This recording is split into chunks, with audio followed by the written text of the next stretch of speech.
অষ্টম দাবি। আপনি খেয়াল করে দেখবেন এই শহরের চুরি চিন্তায় বেড়ে গিয়েছে। তাই এই শহরের চুরি চিন্তায় প্রতিরোধে পুলিশের টহল টিম বাড়াতে হবে। আমরা আমাদের নবম দাবিকে বলতে চাই, শহরের যেসব রোডের অবস্থা একেবারে করুন, সেসব রূপ দ্রুত সময়ের মধ্যে সংস্কার করতে হবে।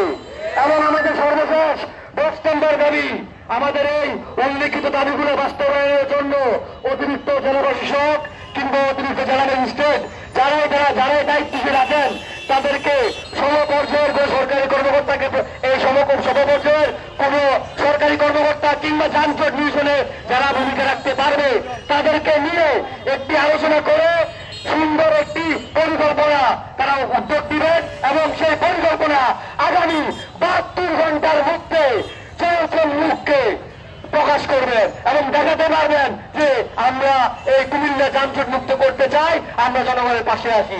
যদি 72 ঘন্টার মধ্যে তারা তাদের যে কর্মসূচিগুলো আছে, তাদের যে পরিকল্পনা আছে, এগুলো যদি দৃশ্যমান কোন পদক্ষেপ দেখাতে না পারে, আগামী বৃহস্পতিবার ওদের 72 ঘন্টা পরে জেলা প্রশাসক বলেন আর সিটি প্রশাসক বলেন সবগুলোর দরজার সামনে তালা ঝুলবে ইনশাল্লাহ।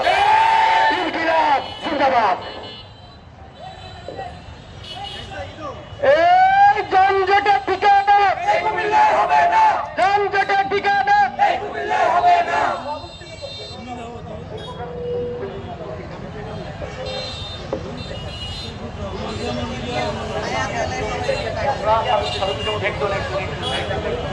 এই পর্যায়ে কুমিল্লা যানজট নিরসন নিয়ে কথা বলবেন সেভ দ্য হিউম্যান সোসাইটির চেয়ারম্যান মিয়া মোহাম্মদ তৌফিক।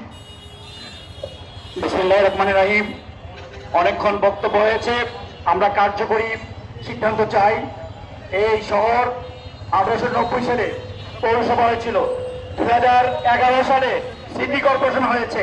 আমরা দেখেছি মেয়র আসছে, মেয়র গিয়েছে, ডিসি এসেছে, ডিসি গিয়েছে, এভাবে আমরা দেখতে পাচ্ছি প্রশাসনের হাত বদল হয়েছে, কিন্তু মানুষের জনজীবনের কোনো পরিবর্তন হয়নি।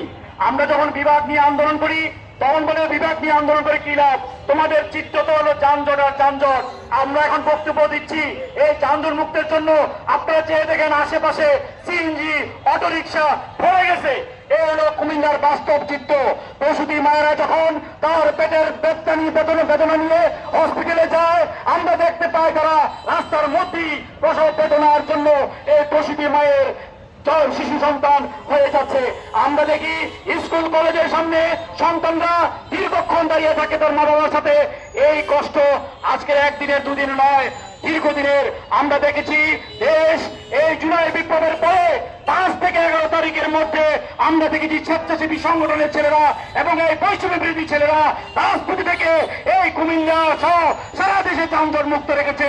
আমি প্রশ্নের উদ্দেশ্যে বলতে চাই, আপনারা যদি এই কুমিল্লার সুন্দর শহরকে যদি রক্ষা করতে না পারেন, এই শহরের মানুষের যদি ভবিষ্যতে একটি কুমিল্লা পরিণত করতে না পারেন, তাহলে আমরা এই 72 ঘন্টার আলটিমেটামের মাধ্যমে এই কুমিল্লা শহরকে যানজট মুক্ত করে ছাড়বো ইনশাআল্লাহ।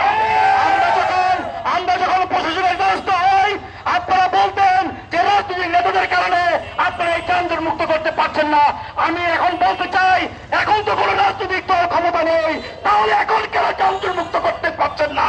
তাহলে আমরা ধরে নেব শস্যের ভিতরে ভূত রয়েছে, এই শস্যের ভূতকে আমরা উপরে ফেলবো ইনশাআল্লাহ। আগামী দিনের এই যানজট মুক্ত আন্দোলনে সকল শ্রেণীর মানুষকে ঐক্যবদ্ধভাবে আন্দোলন করার জন্য উদাত্ত আহ্বান জানাচ্ছি। আসসালামু আলাইকুম রহমতুল্লাহ।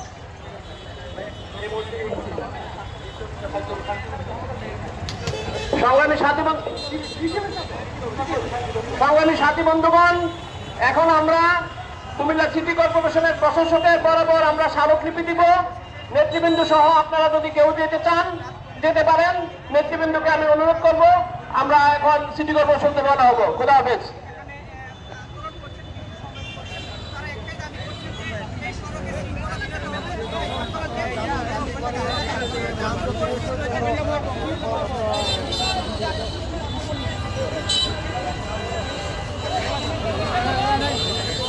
আমরা আমাদের এই থেকে 10টা দাবি আমরা উত্থাপন করেছি।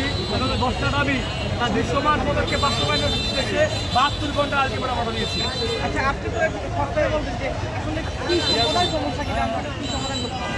যানজটের ব্যাপক সমস্যা এই কুমিল্লা শহরে আজকে না, শুধু গত কয়েকটা বছর ধরে হচ্ছে, বাট কেউ কোনো প্রশাসনের কোনো গুরুত্ব নাই। এই গুরুত্বটা কেন দিচ্ছে না বুঝতেছি না। তাহলে আমরা ভাববো নিশ্চয়ই একটা করখান দেখেও তো কুমিল্লা শহরের শৃঙ্খলা করতেছে না যানজটের। আর তাই অতি দ্রুত আজকে যে আলটিমেটাম দিয়েছি 72 ঘন্টা, এই 72 ঘন্টার মধ্যে যত দ্রুত সম্ভব এই যানজট নিরসন করার ব্যবস্থা করো। রাজনৈতিক সমস্যার কারণে আগে করতে পারে, এখন তো ওই জিনিস সমস্যা চালু করে রাখছে, কিন্তু তারা এখানে আসলে মূলত প্রশাসন ভূমিকা পালন করছে। আরও প্রশাসনের কাছে আইন শৃঙ্খলা বাহিনী আছে এবং তাদের ক্লিয়ারেন্স সোর্স আছে, বিভিন্ন সোর্সের মাধ্যমে এই যানজট মুক্ত করা যায়। কারণ প্রশাসনের কাছে আমরা বারবার গিয়েছি কিন্তু কোনো সদুত্তর পাইনি। এই জন্য আমরা মনে করি যে এই যানজট নিরসন করতে হলে